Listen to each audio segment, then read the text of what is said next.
Bonsoir.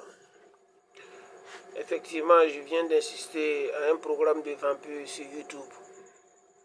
Et le personnel en question prétend que le vampire n'est qu'une supposition des populations qui ont vaincu l'expérience. Pourtant, ce dernier ne pense pas que les vampires existent. Et j'aimerais bien le faire comprendre que les vampires suceurs du sang existent réellement.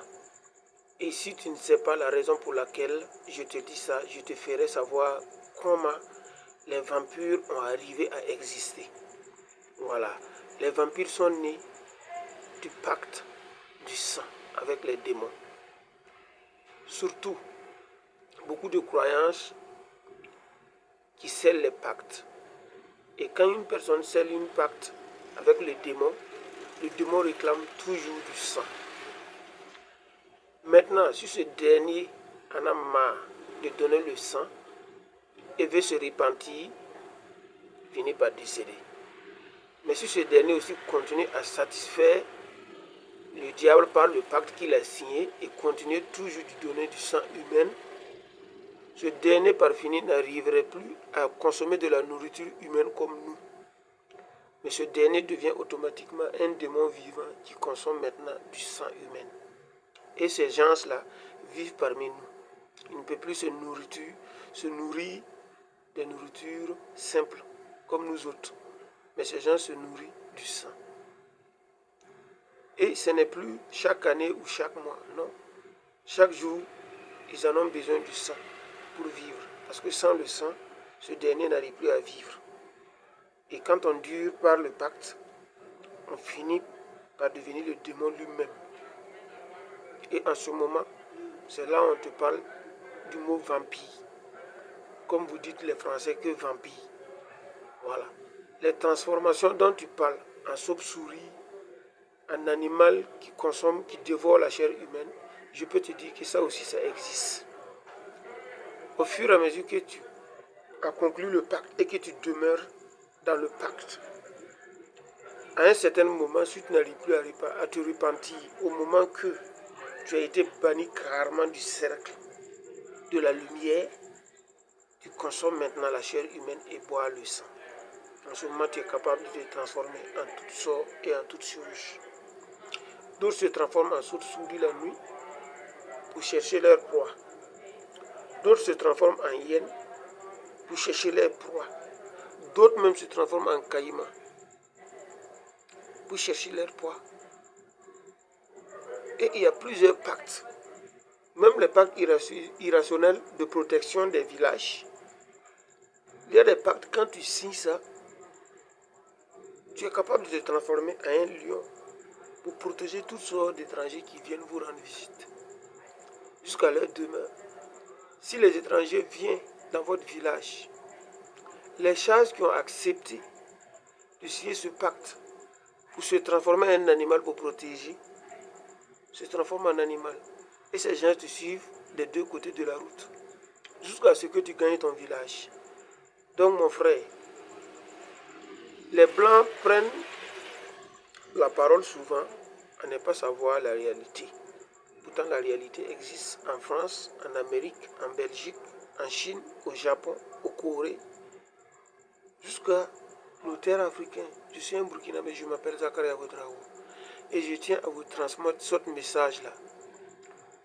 Même si vous ne me croyez pas, vous pouvez faire des vérifications sur des gens qui ont tissé des pactes de sang et qui ont duré dedans, continuer à fournir le sang. Le démon par finir deviendra un démon. Et le démon existe bel et bien. Et je peux vous donner une affaire terre à terre. Quelqu'un qui a été tué par son plein gré et qui n'a pas fini son devoir sur terre. Quelqu'un qui a été tué par la force. Quelqu'un qu'on a ôté sa vie par la force. La porte du paradis, comme la porte de l'enfer, a deux options qu'il donne à ce dernier. L'option première, accepter de traverser la porte. Option deuxième, refuser de traverser la porte et demeurer une fantôme pour pouvoir te venger.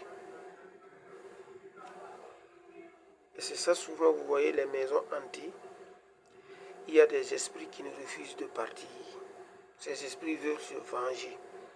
Et les esprits qui n'arrivent pas à se venger, à ceux qui l'ont fait du mal, si ceux qui l'ont fait du mal décèdent avant que l'esprit n'arrive à se venger sur eux, l'esprit ne peut plus partir parce qu'il a choisi l'option de rester pour se venger. Donc l'esprit demeure maintenant dans la maison en espérant trouver ceux qui l'ont fait ça pour se venger. Mais comment l'esprit peut se venger en sachant qu'il s'est vengé? L'esprit ne reconnaît plus le visage ni le corps, mais l'esprit reconnaît l'odeur du sang qui a tué, qui l'a tué. Donc ça veut dire, ceux qui ont tué, si par malchance, leurs enfants ou leurs membres de famille qui portent le même sang que eux viennent dans la maison, l'esprit aura le pouvoir de les tuer. Et si par contre, d'autres personnes viennent habiter qui ne portent pas le même sang que ceux qui l'ont fait du mal, l'esprit ne peut pas les tuer, mais l'esprit peut les terroriser. Et celui qui ne connaît pas prenne ces genres de choses comme des suppositions de la population, des peurs. Non, c'est des trucs qui existent réellement. Ah oui. Et il faut plus que des yeux pour voir ces choses-là. Certaines personnes naissent avec des yeux que les autres n'ont pas.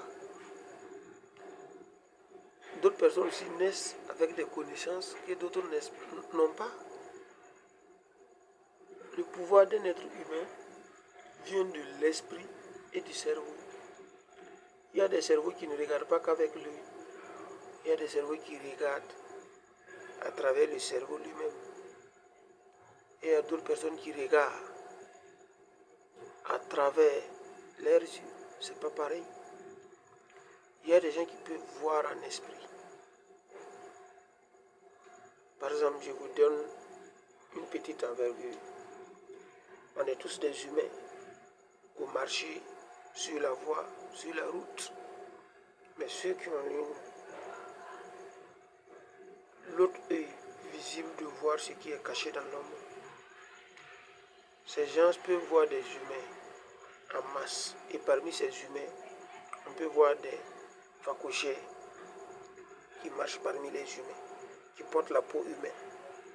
On peut voir des hiboux porter la peau humaine au milieu de la population. Vous voyez?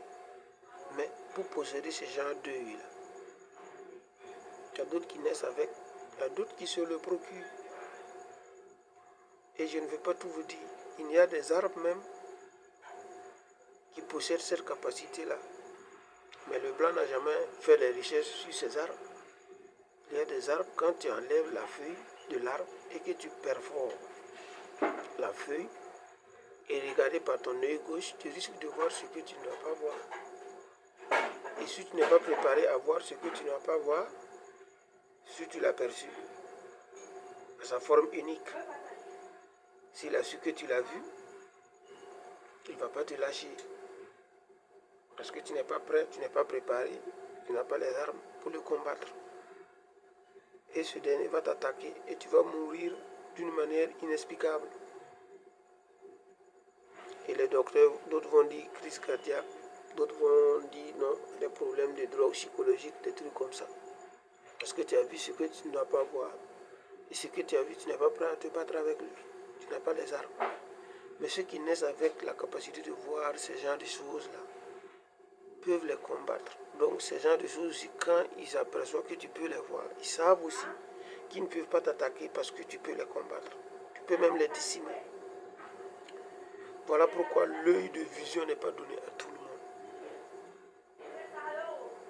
Faites bien vos recherches avant de donner des suppositions de mensonges sur des événements inexplicables que vous ne pouvez pas voir. Pourtant, il y a des gens qui le voient. Il y a des gens qui naissent avec la capacité de prévoir même la mort. Toi qui ne crois pas, si tu arrives devant celui qui peut prévoir la mort, s'il regarde sur ton front, il peut te donner l'heure exacte du jour de ta mort. Mais il ne peut pas le faire au contraire si tu le forces. Mais s'il te le dit, cherche un calendrier, tu le notes. L'heure et la date, même si tu veux. Il faut rentrer dans un bunker et te fermer. Tu vas mourir. Merci d'avance.